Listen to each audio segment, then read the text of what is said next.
అందరం అదే కోరుకుంటాం. అందరూ బాగుండాలి, అందరం బాగుండాలి, అదే అమ్మవారిని కోరుకుంటాం. నాకు చాలా సంతోషంగానే ఉంటుంది, అందుకే వచ్చిన అట్లా. సార్ మరి కోరుకోవడం బాగానే ఉంది, మరి ఎన్ని సంవత్సరాలుగా అమ్మవారి దర్శనం చేయించుకుంటున్నారు? నేను రెగ్యులర్గా రాను, అప్పుడప్పుడు వచ్చిపోతుంటా. ఈరోజు మా బోయ నాగేశ్వర వాళ్ళు ప్రసారం అప్పుడప్పుడు వస్తుంటా. ఈసారి మా బోయ నాగేశ్వర వెళ్తే వచ్చేసింది ఈసారి.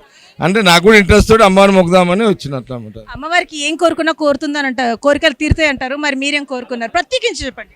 అంటే ప్రత్యేకంగా అందరూ ఏం కోరుకుంటారు, అందరం కోరుకునేది అందరూ ఆరోగ్యంగా ఉండాలి, ఇంటి సమస్యలు ఉండొద్దు, మంచి వర్షాలు పడితేనే కదా అది. కాబట్టి అందరూ అదే కోరుకుంటారు, అందులో నేను కూడా అదే కోరుకుంటా. అందరం హ్యాపీగా ఉండాలనే కోరుకుంటాం, హ్యాపీగా ఉంటాం అంతే. ఇప్పుడు ఉన్న ప్రభుత్వం ఏర్పాట్లు ఎలా ఉన్నాయి సార్, మీకు ఎలా అనిపిస్తుంది?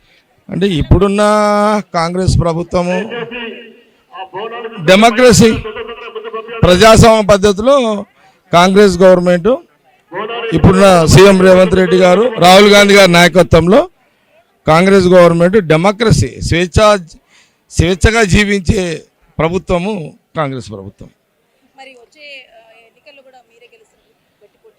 న్యాచురల్లీ కదా, మళ్ళీ గెలవాలని అనుకుంటాం, గెలవాలని ప్రయత్నం చేస్తాం, గెలుస్తాము.